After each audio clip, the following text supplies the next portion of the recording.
20 साल का पिता अपने 20 साल के बेटे की शादी में जाता है और जब वहां जाता है तो वो खोलता है कुछ ऐसे राज कि वहां पर शादी में आए हुए लोग हैरान हो जाते हैं। वो बताता है यहाँ पर मेरा करीबन 40 तोले के सोने के सिक्के और चांदी के सिक्के गड़े हुए हैं। जैसे ही उस व्यक्ति की पत्नी को ये बात पता चलती है, वो सबसे छुपके छुपा के उसे अपने घर ले आती है। जब आपस में वो दोनों बात करते हैं और जब वो पति बताता है तो वो पत्नी हैरान हो जाती है।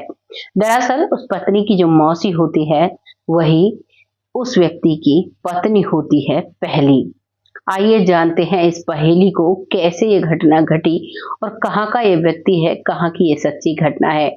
बहुत सारी आपके सामने पुनर्जन्म की मैं कहानियां लेकर आई हूँ। बहुत से लोगों के पॉजिटिव कमेंट्स होते हैं, लेकिन बहुत से लोग वहां पर नेगेटिव कमेंट भी कर जाते हैं, कहते हैं कि आप लोग झूठ बोल रहे हो, लेकिन हमारा या हमारे चैनल का झूठ फैलाने का कोई भी मकसद नहीं होता। हम आप लोगों को जो समाज में हो रही घटनाएं हैं उनसे अवगत कराते हैं और वहीं से हम ये सच्ची घटनाएं लेकर आते हैं। नमस्कार, मैं महक चौधरी आज आपके सामने फिर से पुनर्जन्म की एक सच्ची कहानी लेकर आई हूँ।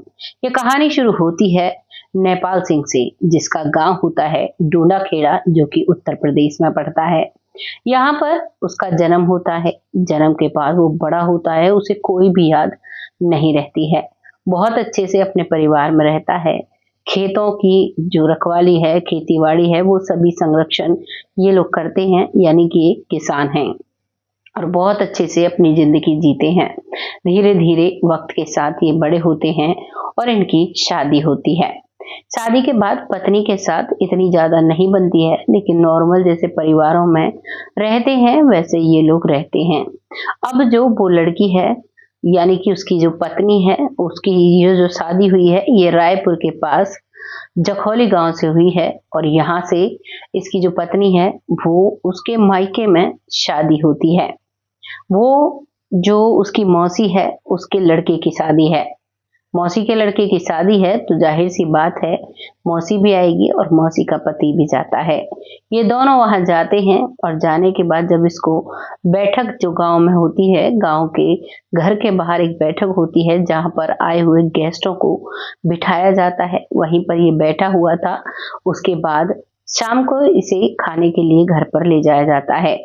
जैसे ही उस घर में ये एंट्री करता है तो इसे सब कुछ याद आने लगता है। ये अपनी पत्नी से कहता है कि ये घर मैंने बनवाया है, ये सारी चीजें मेरी लाई हुई हैं और मैंने ही इस घर की जब चिनाई चली थी, सारे काम किए थे, अपने घर को तैयार कराया था, ये मेरा घर है। पत्नी इस बात को सुनकर हैरान हो जाती है, क्योंकि आज तक जो कहानियां हमने सुनी उन सभी कहानियों में बच्चा जन्म से ही यादें लेकर आता है और 6 से 7 साल का जब होता है तब वो चीजों को भूल पाता है और तब वो बताता है। लेकिन इस कहानी में इसको कुछ भी बचपन से कुछ भी याद नहीं था, लेकिन जैसे ही उस घर में ये जाता है तो इसे अपनी सारी पुरानी यादें ताजा हो जाती हैं। अब ये अपनी पत्नी से कहता है तो पत्नी कहती है कि ये बात किसी को मत कहना, नहीं तो तुम्हें मार डालेंगे। अगर तुम वही हो जिनको पिछले जन्म में जो मरे थे, जो इस दुनिया में नहीं रहे और जिनका ये घर है, तो तुम यहाँ नहीं रह सकते। इस जन्म में उसका नाम नेपाल सिंह है और पिछले जन्म में जो इसका नाम था वो मुकुंदी चौहान था। पिछली बार भी चौहान परिवार था, इस जन्म में भी चौहान परिवार होता है। वो लड़की अपनी मौसी, यानी कि उसका गांव तो अलग होता है, लेकिन जो मौसी है वो उस गांव में रहती है जहां पर ये रहता था डूंडा खेड़ा में। वो काफी बुजुर्ग हो चुकी है। तब ये कहता है कि मुझे यहाँ से ले चलो, नहीं तो जैसे इन्होंने पहले मेरे साथ किया था ये अब भी ऐसे कर देंगे। और शादी को बीच में ही छोड़कर इसकी पत्नी से लेकर गांव आ जाती है और जब गांव में बैठकर ये बातें बताता है तो पत्नी भी हैरान हो जाती है। वो बताता है कि मैं अब जब पिछले जन्म में था तो हमारे 90 बीघे जमीन थी। वो पत्नी को भी पता है, क्योंकि सबको पता रहता है गांव में जिसके पास जितनी जमीन होती है। वो कहता है कि मैं वहां पर खेती बाड़ी किया करता था। तुम्हारी मौसी के साथ मेरी शादी हुई और हम शादी में रहते हैं। कुछ ऐसी बातें हैं जिनको वो नहीं बताना चाहते ऑन कैमरा। वो कहते हैं कि कुछ बातें दबी रहें तो अच्छा है, क्योंकि ये जो पुनर्जन्म हुआ है ये रिश्तेदारी में ही इनका जुड़ाव है। क्योंकि जो इसकी पिछले जन्म में पत्नी थी, उसकी बड़ी बहन की बेटी के साथ इस जन्म में इसका रिश्ता होता है, शादी होती है और उसी को ये बता रहा था। तो ये कहता है कि हमारा कुछ विवाद हो गया था और उस विवाद के चलते मेरी पत्नी ने ही मेरे साथ ऐसा कराया था। अब वो क्या विवाद था, वो ये ऑन कैमरा नहीं बताते हैं। ये बताते हैं मेरी पत्नी को मैं जब लेने के लिए गया, तो गाँव में अक्सर ऐसा होता है कि शाम को उस समय की बात है, करीबन आज से 50 साल पहले की बात है। तो उस समय गाँव में जब कोई भी रिश्तेदार आता था, बहनोई, जमाई कोई भी आता था, तो उन्हें खेतों पर ले जाया जाता था। खेतों पर जाकर नहा कर आते थे, वहीं पर फ्रेश होना जो भी था वो सब होता था। तो ये दोनों वहाँ पर जाते हैं, यानी कि जो इस जन्म में नेपाल सिंह है, जिसका पिछले जन्म में मुकंदी चौहान नाम था, वो और उसका ससुर खेतों की तरफ जाते हैं। वहीं से रेलवे लाइन निकल रही थी, वहीं पर 3 लोगों को इसकी पत्नी के द्वारा भेजा जाता है और इसे रेल के आगे, यानी कि ट्रेन आ रही थी उसके आगे ढकेलने की कोशिश की जाती है। ये बहुत फोर्स लगाता है, अपने आप को बचाने की कोशिश करता है। तभी वो जो ससुर था वो भी इसको धकेलवा रहा था, तो इस ससुर को पकड़ लेता है और जब इसे धक्का लगा रहे थे तो इस ससुर को लेकर उस ट्रेन के नीचे आ जाता है। उस दौरान इन दोनों की मौत हो जाती है। ये बताता है कि वो जो गुंडे थे, जो लोग हमारे पीछे लगे हुए थे, जो हमें मारना चाहते थे, जिन्होंने हमें मार दिया था, वो मेरी पत्नी के द्वारा भेजे गए थे। घर का विवाद ही इतना बड़ा था कि वो उसे मारने पर उतारू हो गई थी। और अब जो नेपाल सिंह है, नेपाल सिंह उर्फ मुकंदी चौहान, ये बहुत डरने लगता है। ये अपनी पत्नी की मौसी के गांव, यानी कि अब ये डूडा खेड़ा में जाने से डरने लगता है। इस जन्म में जो जो इसका नाम डूडा खेड़ा में हुआ है और जो इसके पिछले जन्म का गांव था, वो इसी के थोड़ी दूरी पर था, जिसका नाम प्रतापपुर था, जो कि प्रतापपुर के ही नजीकाबाद के पास था। प्रतापपुर के पास जो प्रतापपुर गांव है वो नजीकाबाद के अंदर है। वहां पर इसका पिछला जन्म था और वहीं पर उसकी मौसी की शादी हुई थी, जो इसकी पत्नी होती है। अब वो डरता है और वो अब वहां जाने से बिल्कुल मना कर देता है और पत्नी भी कहती है कि अब नहीं जाने दूंगी, नहीं तो तुम्हारे साथ फिर से कुछ ऐसा वैसा हो जाएगा। और ये बात जब खुलती है, जब वहां पर ये बैठे हुए थे, तो उस लड़के की शादी सगाई जो भी समारोह था, उसमें किसी को दान देना था, जिस तरीके से देते हैं, सगुन कहते हैं। तो वहां पर जो सोने का सिक्का दिया जा रहा था, ये कहता है कि ये सिक्का मैंने ही गढ़ा था, मेरा जो दबा हुआ माल है वो तुम्हारी मौसी ने निकाल लिया है। और ये कहता है कि ये सिक्का मुझे एक बार दिखा दो, मैं इसे पहचान कर लूंगा। लेकिन जो इसकी पत्नी है वो इस बात को ऊपर नहीं आने देती है, ये वहां से आ जाती है। वहां से आने के बाद ये नॉर्मल घर में रहते हैं और अपनी जिंदगी को बसर करते हैं। धीरे धीरे एक बेटा इनको होता है। उस बेटे को बड़े लाड चाव से बड़ा करते हैं, क्योंकि इस जीवन में भी इनका जो काम है वो खेती बाड़ी का है। और फिर कुछ दिनों बाद एक बेटी का जन्म होता है।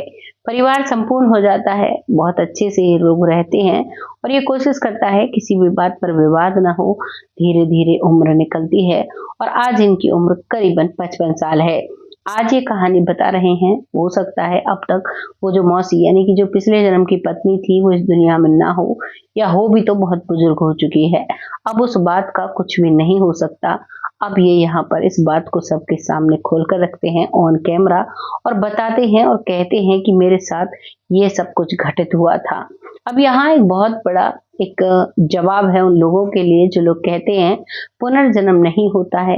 क्योंकि जब इसकी पत्नी से बात की गई तो वो भी बताती है कि जो मेरे मौसा जी थे, उनका ट्रेन के आगे, ट्रेन से वो कट चुके थे, एक हादसे में उनकी जान चली गई थी। जबकि नेपाल सिंह उर्फ मुकंदी चौहान बताते हैं कि ये एक सोची समझी साजिश थी और मुझे वहां पर मारा गया था।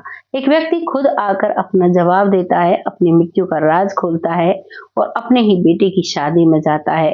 हालांकि इसको इतना ज्यादा अटैचमेंट नहीं है उन लोगों से और ये अपने बेटे से भी नहीं मिलने गए थे, नहीं आज भी मिलने जाते हैं, क्योंकि बेटा भी लगभग इनकी ही उम्र का है। बहुत अच्छा भरा पूरा उनका भी परिवार है, इसका भी परिवार है और अब इस बात को उन्होंने वहीं पर छोड़ दिया था। बस आज बताया क्योंकि बहुत से लोग कहते हैं कि पुनर्जन्म जैसी कोई चीज नहीं होती। अगर ये बात थी तो इनको ये सारी बातें कैसे पता चली, कैसे इन्होंने सब कुछ बताया और कैसे वो 40 किलो सोना और चांदी, क्योंकि उस समय सोना चांदी ही दबाया करते थे। बैंक अकाउंट बहुत कम लोगों के हुआ करते थे, बैंक अकाउंट तो हुआ ही नहीं करते थे। आज तो बच्चे बच्चे के बैंक अकाउंट है और जो भी होता है वो पैसे ही होते हैं। सोना चांदी बहुत कम लोगों के पास रह गया है। ये उस समय की बात थी जब काफी सोना चांदी हुआ करता था और सोना चांदी काफी सस्ता भी हुआ करता था। आज तो 1 तोले सोने खरीदने में हालत खराब हो जाती है, लेकिन उस दौरान काफी सोना लोगों के पास हुआ करता था। ये कहानी यहाँ समाप्त हो जाती है। वो अपनी जिंदगी आराम से बसर कर रहे हैं। बहुत अच्छा एक जवाब सभी लोगों के लिए इन्होंने दिया है कि वाकई में पुनर्जन्म होते हैं। आपको ये कहानी जैसी भी लगी है कमेंट सेक्शन में लिखिएगा, लोगों के साथ शेयर करिएगा, क्योंकि आपका शेयर हमारे लिए बहुत मायने रखता है। जब आप लोग शेयर करते हैं, वीडियो को सुनते हैं और अपने प्यारे प्यारे कमेंट भेजते हैं तो हमें बहुत प्यारा मोटिवेशन मिलता है। हमें लगता है कि हमारा परिवार हमारे साथ है। बहुत समय से मेरी वीडियोस मैं नहीं डाल पा रही थी, क्योंकि हमारे परिवार में एक बहुत ही बुरी घटना घटित हुई है, जिस वजह से मैं वीडियोस पर फोकस नहीं कर पाई। क्योंकि हम लोगों के साथ जब कुछ गलत होता है तो हमारा थोड़ा दिमाग भी खराब रहता है और हम उन चीज़ों पर फोकस नहीं कर पाते हैं। इसीलिए उसके लिए माफ़ी चाहूँगी। कई दिनों से वीडियोस नहीं आ रही थी, पर आपका प्यार और सपोर्ट मुझे भरपूर मिल रहा था। ऐसे ही अपना सपोर्ट बनाए रखें। बहुत जल्द ऐसी ही सच्ची और अच्छी स्टोरी के साथ आती हूँ। तब तक आप सब खुश रहें, स्वस्थ रहें, अपने जीवन में आगे बढ़ें। भगवान से यही कामना करती हूँ। और जो मेरे बुजुर्ग अंकल जी हैं, वो आंटी जी हैं और बहनें हैं, मुझे बहुत अच्छे से सपोर्ट करती हैं, बहुत प्यारे कमेंट भेजती हैं। आप सबके लिए भगवान से यही दुआ करती हूँ। तब तक के लिए जय हिंद, जय भारत।